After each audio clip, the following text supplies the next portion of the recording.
अभी सर केंद्र सरकार ने आदेश जारी किए हैं कि 1 मई से राज्य सरकारें सीधे कोरोना वैक्सीन खरीद सकती हैं। इसके बाद एक वैक्सीन की कंपनी ने अपने रेट जारी किए हैं कि वो केंद्र सरकार को 150 रुपये में और राज्य सरकारों को 400 रुपये में देंगे। सर एक ही देश में एक ही सामान के 2 रेट कैसे हो सकते हैं? 1 नेशन 1 रेट होना चाहिए।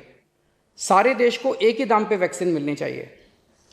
प्रधानमंत्री जी, हमारे देश के वैज्ञानिकों ने इतने कम समय में जो वैक्सीन बनाई है, इसके लिए हमारे वैज्ञानिक साधुवाद के पात्र हैं। आपने इसमें जो प्रयास किए, आपका बहुत बहुत शुक्रिया। अब हम सब लोगों को मिलके कम से कम समय में अपने नागरिकों को ये वैक्सीन लगवानी चाहिए।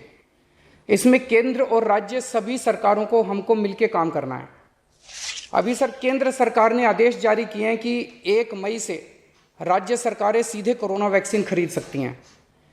इसके बाद एक वैक्सीन की कंपनी ने अपने रेट जारी किए हैं कि वो केंद्र सरकार को 150 रुपये में और राज्य सरकारों को 400 रुपये में देंगे। सर एक ही देश में एक ही सामान के 2 रेट कैसे हो सकते हैं? 1 नेशन 1 रेट होना चाहिए। सारे देश को एक ही दाम पे वैक्सीन मिलनी चाहिए।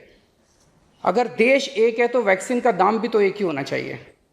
तो मैं आपसे निवेदन करता हूं कि केंद्र सरकार को, राज्य सरकारों को एक ही रेट पे वैक्सीन मिले। जिस रेट पे केंद्र सरकार को वैक्सीन मिल रही है, उसी रेट पे राज्य सरकारों को भी वैक्सीन मिलनी चाहिए।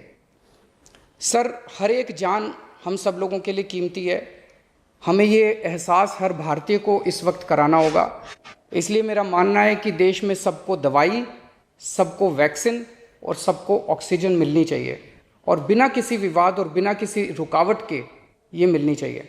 मेरा विश्वास है देश में अगर कोरोना के खिलाफ एक नेशनल प्लान होगा तो हम सभी राज्य सरकारें और केंद्र सरकार मिलके इस दिशा में काम करेंगे।